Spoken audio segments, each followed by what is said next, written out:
নমস্কার বন্ধুরা, সন্দীপনের একটা ব্লগ বা ভিডিওতে স্বাগত। তো আশা করি তোমরা সবাই ভালো আছো, আমিও ভালো আছি। আমি আজকে আবার কৃষ্ণনগর গেছিলাম, তো দেখছিলাম এই রাজবাড়ি রাস্তা দিয়ে আজকে টোটোটা আমাদের স্টেশনে নিয়ে যাচ্ছিলো। তো তাই জন্য তোমাদের সাথে শেয়ার করি। দেখো, এটা হচ্ছে রাজবাড়ি, ওই দেখো রাজবাড়ি দেখা যাচ্ছে, বেশ সুন্দর কৃষ্ণনগর রাজবাড়িটা। কিন্তু আমি পার্সোনালি 2-3 বার গেছি, কিন্তু আমি ভাবলাম তোমাদের সাথে একবার শেয়ার করে ফেলি। তো ভিডিওটা করছিলাম। তো দেখো এরপরে কি হচ্ছে, এইভাবে সাথে থেকো।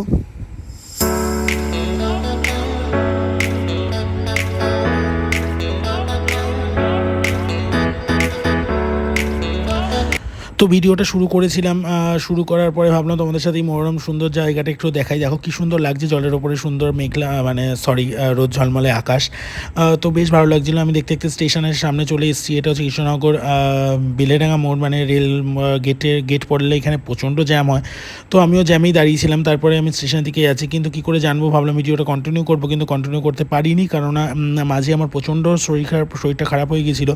তারপরে আমি ভিডিওটা কন্টিনিউ করতে পারিনি, কারণ আমি যখন কৃষ্ণনগর স্টেশনে আসলাম তখন প্রচণ্ড, মানে এতটাই গরম ছিল আজকে, মানে দৌড়াতে এসছি কাজ করে, আবার দৌড়াতে চলে এসছি। তো ট্রেনটা ধরবার জন্য আমি মানে বেশ অনেকটা মানে তাড়াতাড়ি করেছিলাম। তো তার ফলে প্রচণ্ড শরীরটা খারাপ হয়ে গেছিলো। তার মধ্যে দেখি আমাকে একে নামিয়েছে, 3-এ ট্রেন দিয়েছে। আমি বেশ দৌড়ে গিয়ে ট্রেনটায় উঠলাম, কেননা প্রায় ট্রেনটা ছেড়ে দেওয়ার টাইম হয়ে গেছিলো। তো এই ট্রেনটা না পেলে আবার 1 ঘন্টা বসে থাকতে হবে। কিন্তু আমি তো ট্রেনে উঠে আর ভিডিও কন্টিনিউ করতে পারলাম না, কারণ ট্রেনে ওঠার পরে বসার পরে হঠাৎ করে মাথাটা এরমভাবে ঘুরে আসলো এবং প্রচণ্ড শরীরটা খারাপ লাগছিলো। তার ফলে মানে আমি আর ভিডিওটা কন্টিনিউ করতে পারিনি। সেই জন্য তখন মানে আমি এটা বলবো, অনেকেই ভাবে যে অপরিচিত বা অন্য কিছু, কিন্তু আজকে ট্রেনে আমি সত্যি হেল্প পেয়েছি, কারণ পাশে একটা কাকু ছিলেন, উনি তাড়াতাড়ি করে জল এনে আমাকে দিলেন, এবং চোখে মুখে জল দেওয়ার পরে, ঘাড়েটায় জল দেওয়ার পরে অনেকটা রিল্যাক্স ফিল হচ্ছিলো। সেই জন্য আর ভিডিওটা কন্টিনিউ করা যায়নি। এরপরে আমি বাড়িতে চলে এসে কিছুক্ষণ রেস্ট নিয়ে ভাবলাম একা থাকি, তো শরীর যতই খারাপ থাক রান্নাবান্না তো করতেই হবে। তো আমার বাইরের খাবার ঠিক খেতে ইচ্ছা করছিল না, নাহলে বাইরে থেকে অর্ডার করে দেওয়া যেত। তাই ভাবলাম একটু হালকা পাতলা করে কিছু রান্না করে নিই। তো তেমন কিছু ছিল না, তো সোয়াবিন ছিল। আমি ভাবলাম একটু সোয়াবিনের মানে ঝোল পাতলা টাইপ বা কারি টাইপ করে নিই। তো আমার কাছে ফরচুনের একটা নিউট্রেলা ছিল, তো সেটাই আমি করব। সেই জন্য ভাবলাম তোমাদের সাথে তাই একটুখানি শেয়ার করে ফেলি। তা ভিডিওটা একটু এখান থেকে কন্টিনিউ করলাম। এখন শরীরটা বেশ একটু ভালো আছে বলেই আমি কন্টিনিউ করতে পারলাম। তো প্রথমে আমি সোয়াবিনটাকে সেদ্ধ করে নেবো। তো আমি আর আলুটা না ভেজে আলুটা একবারে সেদ্ধ করতেই বসিয়ে দিলাম সোয়াবিনের সাথে। এদিকে ভাতও বসিয়ে দিয়েছি। আজকে সারাদিনে ভাত কেন কিছুই তেমন খাওয়া হয়নি, আর শরীরটা খারাপ, ভাবছিলাম খাবো, তবে শরীরটা খারাপ হওয়ার পরে আর খেতে ইচ্ছা করলো না। আমি বললাম একবার বাড়িতে গিয়েই খাবো। তো সোয়াবিনটা সেদ্ধ হয়ে যাওয়ার পরে আমি সোয়াবিন আলুটাকে আলাদা আলাদা করে নিয়েছিলাম। এরপরে কড়াইতে তেল দিয়ে আমি জিরে ফোড়ন দিয়ে কিছু পেঁয়াজ কুচি দিয়ে দিয়েছিলাম কড়াইয়ের মধ্যে। তো পেঁয়াজটা বেশ ভাজা হয়ে আসলে আমি যে আদা, একটু রসুন আর কাঁচা লঙ্কার জিরে পেস্ট করে রেখেছিলাম, সেই পেস্টটা দিয়ে দিলাম। দিয়ে আমি ভালো করে বাটি ধোয়া জলটা দিয়ে আমি ভালো করে মশলাটাকে কষতে দেবো যতক্ষণ তেল না ছাড়ে বা কাঁচা গন্ধ না আছে। ইতিমধ্যে আমার ভাতটাও বেশ মানে তাড়াতাড়ি হয়ে গেছে। তো ভাতটাও আমি মাছ ঝরাতে দিয়ে দেবো। তার আগে তো দেখো, এরপরে আমি একটা পেস্ট বানিয়ে রেখেছিলাম, হলুদ, কাশ্মীরি লঙ্কার গুঁড়ো, লবণ সব দিয়ে সেই পেস্টটাও দিয়ে দিলাম, এবং টমেটো কুচিটাও দিয়ে দিয়েছি। এবার মশলাটাকে ভালো করে কষাতে দেবো। তো আমি একটুখানি চিনি দিয়েছিলাম। আমি চিনি দিয়েছি এই কারণেই, কারণ আমি মনে করি চিনি দিলে একটা টেস্ট ব্যালেন্স থাকে। তারপরে আলুগুলো দিয়ে আমি কষানোর জন্য একটু ঢেকে দিয়েছিলাম কিছুক্ষণের জন্য।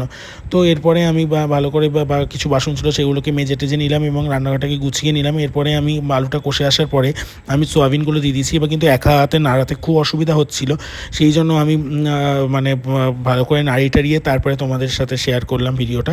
কিন্তু একটা কথা আমি বলছি, এই কড়াইটা নিয়ে অনেকের প্রচণ্ড আপত্তি, কিন্তু আমি এই কড়াইটাতেই রান্না করবো, কারণ এই কড়াইটা আমার কাছে খুব ফেভারিট একটা কড়াই। এটা দেখতে কালো হোক বা মাজা হয়নি, অনেকে অনেক রকম মন্তব্য করে, কিন্তু আমি কোনো কিছুই শুনি না, কারণ এটাতেই আমি রান্না করব। যাই হোক, এরপরে দেখালাম ঘরদোরটা বেশ পরিষ্কার করে নিয়েছিলাম। একা হাতেই সব কিছু করতে হয়, তো তখন এই রান্নার ফাঁকে সবগুলো করে নিয়েছিলাম, ঘরদোর মোছা টোছা পরিষ্কার, কারণ অনেকদিন বাড়িতে না থাকলে যা হয়, আমি তো ডেলি বাড়িতে আসি না, তো সেই জন্য যা হয় আর কি। এরপরে আমি মশলাটা ভালো করে কষিয়ে নিয়ে আমি পরিমাণ মতন জল দিয়ে দিয়েছিলাম, যে আলুটাও সেদ্ধ হয়ে যাবে এবং সোয়াবিনের মধ্যে মশলাগুলো ভালো করে ঢুকে যাবে। তো মাঝে আমি একটু সোয়াবিন কষাও খেয়েছিলাম, আমার বেশ সোয়াবিনটা বেশ প্রিয়, তো কষাটা বেশ ভালো লাগে। দেখো আলুটাও সেদ্ধ হয়ে গেছে। আমি এরকম একটু ঝোল রাখবো, কারণ কিছুটা ঝোল সোয়াবিন আলুতে টেনে নেবে। তো তার ফলে এতটা গরম আর পারা যাচ্ছে না, তো মানে কি বলবো, তো রান্না করতে খেতে হবে। তো তাই রান্না করতে এতটা ঘেমে গেছি, মনে হচ্ছে পুরো স্নান করে গেছি। তাই একটু ফ্যানের তলে একটু বসে নিই। তো চলো দেখো রান্নাটা হচ্ছে, এরপরে কী হয়। তো সেই জন্য আমি এইটুকুই ঝোল রেখেছিলাম। এরপরে আমি গ্যাসটা বন্ধ করে কিছুক্ষণের জন্য ঢেকে দেবো, যেন গরম মশলার গন্ধটা এবং মানে সয়াবিন আর আলুর মধ্যে সুন্দরভাবে সব কিছু অ্যাবজর্ব করে নেয়। তো আমি গ্যাস বন্ধ করে ঢেকে দিয়েছিলাম। তারপরে আমি ভালো করে স্নান টান করে নিয়েছিলাম। করে নেওয়ার পরে তাড়াতাড়ি আজকে খেয়ে নিয়েছি, প্রচণ্ড খিদে পেয়ে গেছিলো। সেই কারণে দেখো এইবার সয়াবিনটা দেখো কতটা ঝোল রেখেছে আমার, কয়টুকানি হয়ে গেছে। তো আমি ভাতটা বেড়ে নিয়েছি, সাথে একটু গন্ধরাজ লেবু কেটে নিয়েছিলাম, এটার সাথে বেশ ভালো লাগছিলো। তার সাথে একটুখানি পাঁচমিশালি আচার নিয়ে নিয়েছিলাম, আচারটা বেশ ভালো লাগছিলো খেতে। নিয়ে আমি খেতে বসে গেছি। চলো টেবিলে নিয়ে যাই। টেবিলে নিয়ে গিয়ে আমি খেয়ে নিই। আজকে প্রচণ্ড খিদে পেয়ে গেছিলো, কারণ সারাদিন আজকে ভাত টাত খাওয়া হয়নি আমার। তো তারপরে আমি ভালো করে রান্নাঘরটা সব কিছু ঢেকে ঢুকে এসে আমি খেতে বসে গেলাম। দেখো মনে হচ্ছে না এটাই যেন অমৃত, গরম গরম, এটাই বেশ ভালো লাগছে। আর এতটাই গরম লাগছিল, মানে দেখো খেতে বসেও যতই ফ্যান চলুক না কেন, মানে ঘেমে পুরো স্নান, মনে হচ্ছিলো যেন কে গায়ের মধ্যে জল ঢেলে দিয়েছে। সত্যি খেতে খুব সুন্দর হয়েছিল সোয়াবিনটা। আর সোয়াবিন আমার এমনি খুব ফেভারিট জিনিস, আর সোয়াবিন খাওয়াও বেশ উপকার। তো তাই জন্য ভাবলাম তোমাদের সাথে একটুখানি এই বাকি ভিডিওটা শেয়ার করে ফেলি। তো যদি বন্ধুরা ভিডিওটা ভালো লেগে থাকে তাহলে লাইক করো, কমেন্ট করো এবং সাবস্ক্রাইব করো। আর ফেসবুকে দেখে থাকলে ফলো করো। আর যদি কোনো ভুল ত্রুটি থাকে তাহলে সত্যি কমেন্টের মাধ্যমে জানিও। তোমরা এইভাবে পাশে থাকলে আমিও আরও নতুন নতুন ভিডিও দিতে আগ্রহী হব এবং নতুন নতুন ভিডিও শেয়ার করব তোমাদের সাথে। তো মাঝে মাঝে একটু পাঁচমিশালি আচারটা মুখে দিচ্ছিলাম, বেশ ভালো লাগছিলো। আর আমার একটা মানে খুব বড় বদভ্যাস বলতে পারো, বা আমি গরমে একদম গরম জল খেতে পারি না। আমার সবসময় ফ্রিজে জল ভরা থাকে, মানে আমি যখনই যাই ফিরে আসি আমি ঠান্ডা জলটাই প্রিফার করি। বাট আমি ঠান্ডা জল ছাড়া মনে হয় না খেয়ে তৃপ্তি হচ্ছে না। আর সাধারণত মানে সত্যি গরমে মানে গরম জল তো খাওয়াই মনে হয় না, মানে তৃপ্তি হয় না খেয়ে। তাই আমি একটু গন্ধরাজ লেবু চেপে বাকি ভাতটা খেয়ে নিলাম তাড়াতাড়ি করে, কারণ প্রচণ্ড খিদে পেয়েছিল আমার।